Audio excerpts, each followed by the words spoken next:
This afternoon is wonderfully exciting. We've just held the first of our trials here. We've got 2 trials this afternoon which are pretend races. We've got 5 horses in each race. These are occasions here where our horses can test the track, a chance to tighten their fitness up, but it's also a chance for us to test the different systems we have in play this afternoon. That is our betting system, that is some of our facilities here, that is our hospitality program. It's also a chance for us to test the timing that we're looking to implement come our first race day at National Day. So we've just had the first trial, we've just had a pretend presentation of what will happen for the winning trainers and jockeys and owners. So it's wonderfully exciting here. This is what we're going to have come National Day, when we're going to have some big sponsors from around the world, some big owners from around the world and from across St Lucia. So this is a chance to fine-tune those small details. And we thank the sponsors and the Royal St Lucia Turf Club. It was a dominant ride. Hanif, come in here. You led from start to finish. What did you feel? What was the feel from the horse? Oh, he's just a tremendous horse. Just look at his breathing. I work him every morning, so I know what I got on him. You know what you got under you? Yeah. Not only is this race day going to be experienced by St Lucians, it's going to be experienced from people that are flying in from over the world, and it's going to be seen domestically here, regionally here, and also into international markets. So we're very, very mindful that we show this new industry off in its best light, and we show the country off in its best light on National Day.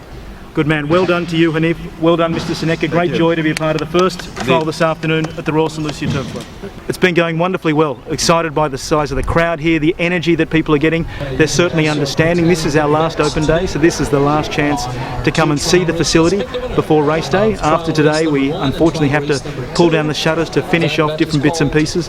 But the support, yet again, this is the 4th weekend in a row where we've had fantastic support.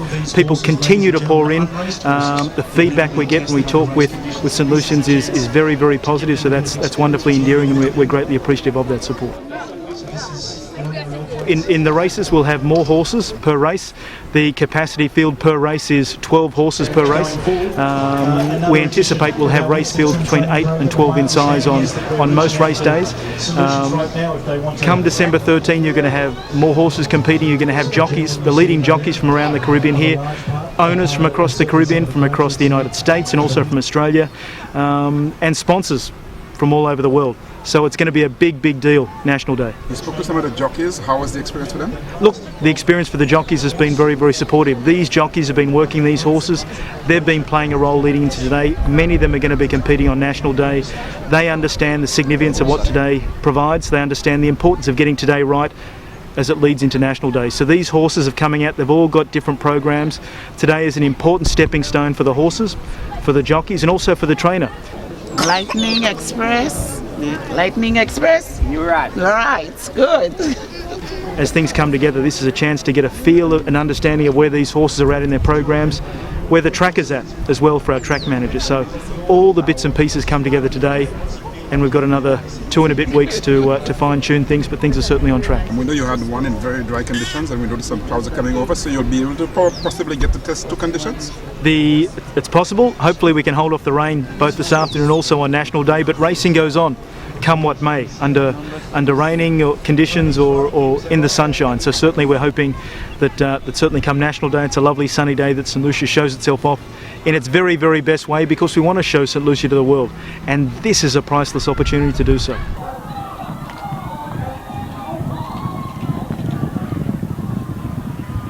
That's wonderfully exciting to see these horses. I can tell you what, Eden, they're ready to go. As you said, they've been in training in the States for the past 9 months. These horses are born, bred, and trained to be race horses.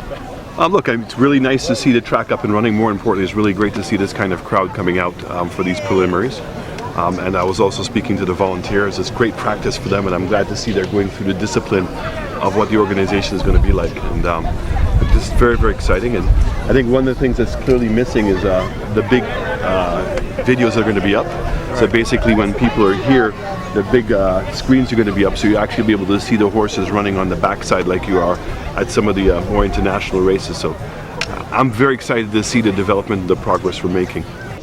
It's nice to see that the horses are adjusting as well as they are, and speaking to some of the jockeys, they love the field.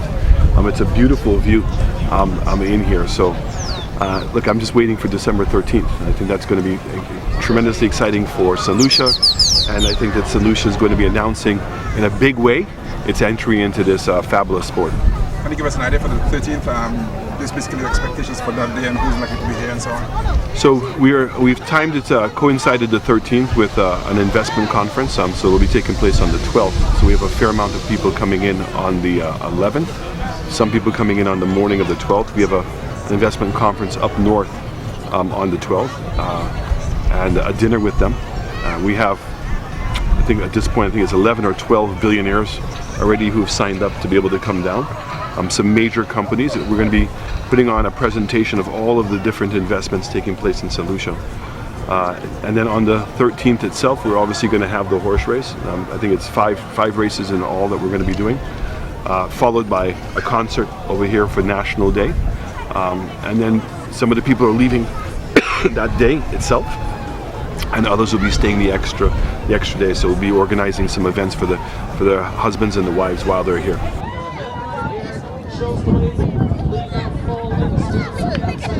You've spoken a lot in the past about transforming the South. Now that this project is coming to fruition, look, this is just the beginning. So the horse racing track is laid down. The second part is the hotel and university development that's taking place at the entrance. So the same location where the concert's going to be taking place. Hopefully in early January, we'll be breaking ground in that area. And then we also have the lake that's going to go, a freshwater lake, 30-acre lake that's going to be going in the back with 2 hotel developments, and then the residential that's going to be taking place in here. In addition to that, we're going to be breaking ground very soon on the Canals project, 350 rooms with a really amazing brand called AM Resorts, Dreams and Secrets, which is families as well as couples. And I'm also ecstatic about the Sandy Beach project. That's a project that we've wanted for a very, very long time. And so the idea is to build a new road along the fence of the airport to get into the Vieux Fort town. And then where the concrete road will become a boardwalk, and on inside of the boardwalk, that we will be subdividing 100 acres of land there and putting in locations for small businesses, for solutions and people from the region to be able to invest in. The entire beach will remain public, as we've always indicated, and we want to be able to beef up the facilities, washroom facilities, kind of like what you see at VG Beach, and also what you're seeing at Pigeon Island and at Hummingbird Beach. Put in some basic facilities that people could make sure they enjoy their time at the recreation facilities. As you know, we've signed the MOU with Royal Caribbean and Carnival Cruise Lines. There's 2 components to that project. One is the home port in Vieux Fort, and the second one is the redevelopment of the Castries area. But I think the home port is going to make a big difference. Taxi drivers for years who've only benefited from the Southern Taxi Association benefiting from bringing people up from the airport, now actually going to have some of the cruise ship companies. We saw recently, we had 2 days in a row with 5 ships. There's 110 new cruise ships coming into the world within the next 3 years. So expanding the port facilities will not take away from Castries, but now Vieux Fort will have its own presence, and those taxi drivers now are going to be able to take people on tours. And when you think of the tour opportunities from Vieux Fort all the way to Soufrière, and then from Vieux Fort to Dennery, I get very excited about those critical opportunities that are going to be taking place. So this is really the beginning. We've seen a lot of St Lucians out here today. Are you confident that for the 14th there will be much more and that the enthusiasm will be shared among? Yeah, of all the events that we've been doing recently, this is the one I've gotten the most phone calls for. So everybody's looking to get a VIP ticket or get a ticket here. The good thing is it's online and it's accessible to everyone. There are a paid VIP area, and then there is the owner's tent. So the people who bought horses, people who are coming in who are future horse owners are the ones who are going to go into that tent area. So very excited. And then look, the airport project has started.